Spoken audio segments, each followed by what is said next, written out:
Hey there, all my HEMA dudes. Welcome back to my channel.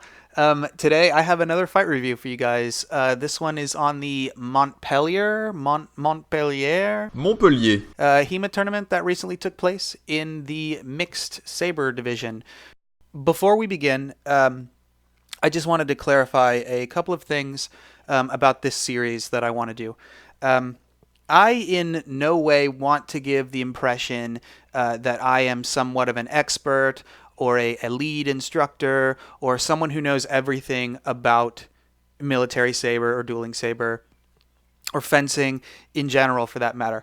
I still consider myself somewhat a beginner in HEMA, and I in no way want to claim that everything that I say in these videos is fact, because it's simply not the case, and I want to be transparent about that.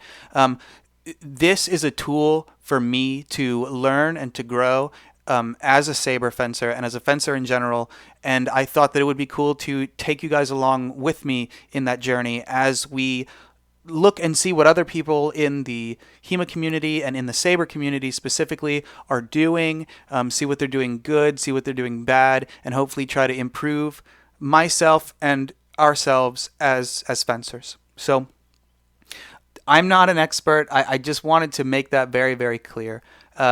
If I get anything wrong, if I say anything that is just completely false, please leave a comment and let me know. I mean, I honestly, I want to know these things. I want to improve. That's the whole point of this series. It's not to disparage anyone. I really don't even want to critique people, because every engagement is different. There are so many variables. Again, I don't know what I'm talking about. Okay, so with that being said, let's get into the mixed saber finals at the Montpellier Montpellier. HEMA tournament.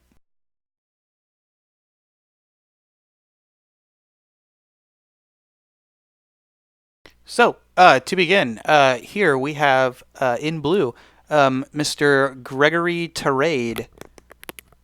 Tarrade? Fucking French. And here in red we have Mr. Gael Marais. Gael Marais. I don't know what I'm doing right now. So you can see them gauging their distance, throwing a little bit of half-hearted cuts to measure each other out. And I think this point by red here was a little interesting. I'm not sure if this was intentional, but if it was, props to him. You can see his first cut here was thrown, again, to measure distance, was thrown out of measure. It would not have hit him, but it did create anxiety. It did pressure blue to throw a riposte, which red then easily parried and easily threw a counterstrike.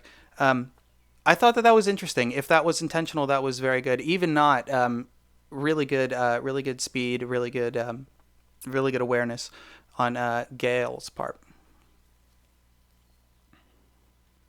Now, this second point, a little bit messy, a little bit sloppy, a little bit of a rattling the sabers unnecessarily. But on Blue's part, a very nice thrust. You can see here that directly after their engagement, Blue capitalizes on the opportunity that Red gave him by not really reacting to anything. Red kind of was maybe a little nervous and was sort of waiting to see what would happen, and Blue immediately capitalized on that. I think that is something that we can all take away, because when you see those moments, of anxiety and of pressure in your opponent, that's the time to act in an intelligent way. So even with that really nice thrust by Blue, we can see that he is not awarded a point. And maybe I should have said this earlier, but that is because this tournament is using priority.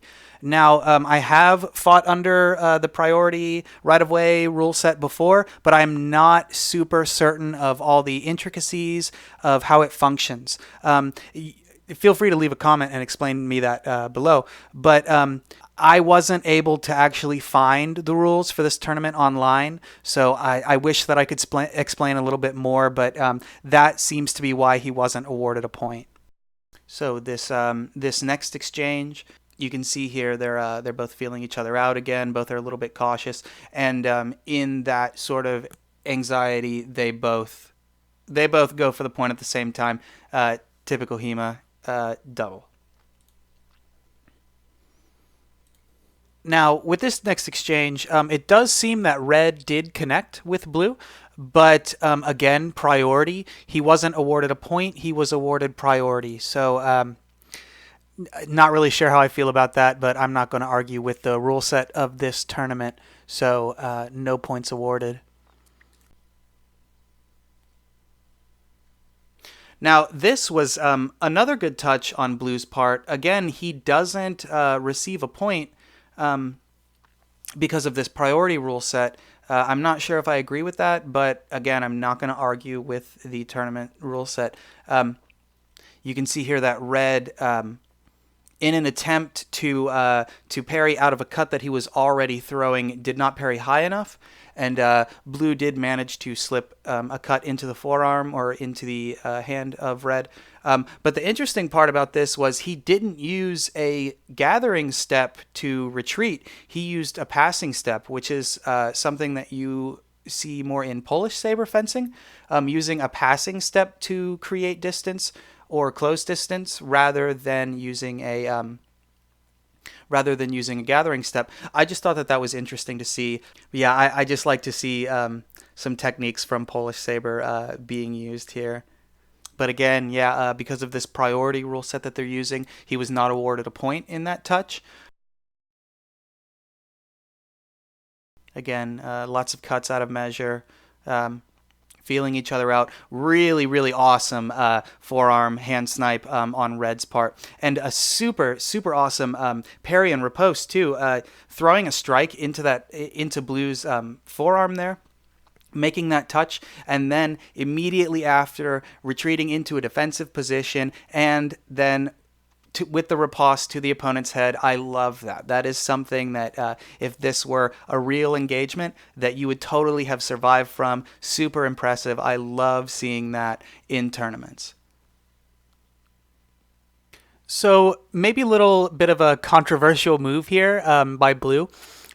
Seeing as how his feint left his head completely exposed. But luckily, I don't think that he was struck.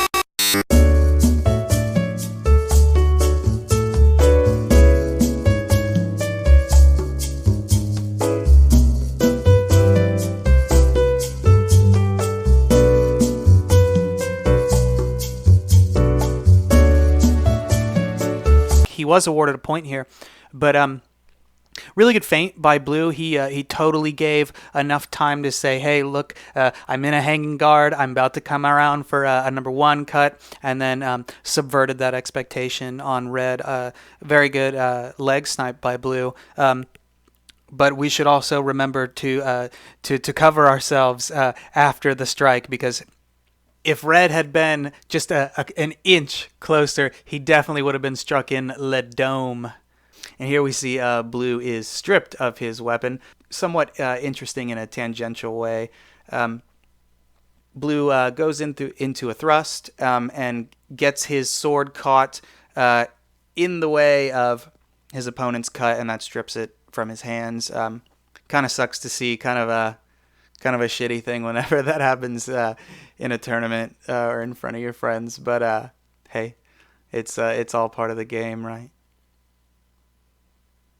And a nice little a flourish there on Blue's part. Maybe not so super well executed, but I think it definitely did what it was intended to do, which is somewhat startle Red. But Red, being an experienced fencer, didn't react too badly to that. I like that. It seems that Red may have made a touch on that riposte, but I don't necessarily think so. But I think the judges do think that, so he now gains priority.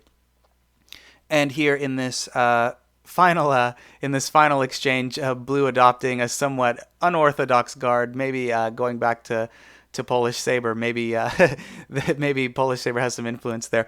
I think Red definitely took advantage of the timing of that. Definitely took advantage of that unorthodox guard. Slipped in a thrust before before blue could exchange, and yeah, landed him the win. I thought that this was an interesting tournament because they used this priority rule set. I have fought under this rule set, but I'm not super experienced with it, so I can't really speak to it too much. Um, but again, I just think that it's interesting to see. It gives me something to think about. Hopefully, it gives you something to think about if you ever do find yourself fighting under this rule set. But yeah, great job by both fencers. They both did very well. So I hope you guys enjoyed. I hope you guys have something to take away from this. I certainly do. Um, but yeah, guys, that's it for this fight review. Stay tuned for the next one. Take it easy.